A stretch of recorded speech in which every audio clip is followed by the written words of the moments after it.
que quand on entend dire maintenant ici que les crèches sont réapprovisionnées, ça fait très mal d'entendre une telle bêtise.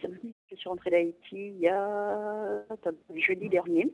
Donc on était sur place le 21, 9 jours après le séisme. Et le début de l'aventure démarre, c'est-à-dire un manque de coordination totale entre les cellules de crise.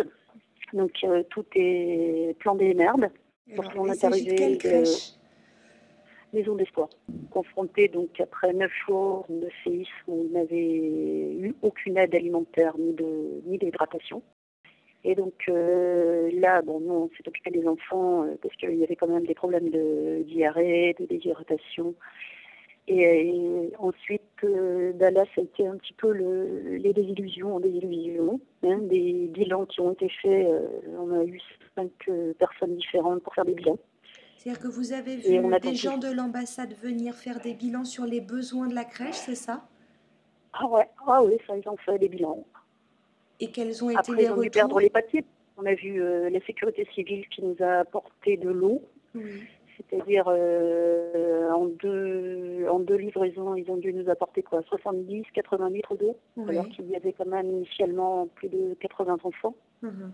Et on a quand même eu une très jolie aide de l'État français. Ils nous ont envoyé les 4 cartons qui contiennent, on va dire, 7 kilos de pâté de riz et de la choucroute, c'est important. C'est très important pour des petits bébés. Pas une boîte de lait. Il y a 25 nourrissons de moins de 1 an. Donc pas une boîte de lait. C'est vraiment du grand n'importe quoi. On nous maintient qu'on est en prioritaire et il n'y a rien qui vient.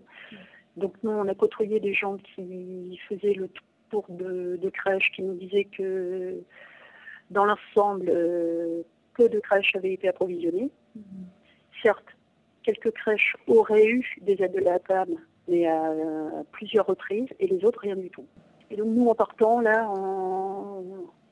de cette crèche, elle a reçu un peu d'aide par notre ONG. On a réussi, lorsque on a eu 2 frettes, le premier fret est arrivé, on s'est rendu sur l'aéroport et sur le tarmac, on a pu aller discuter avec des militaires qui nous ont gentiment donné un peu d'eau.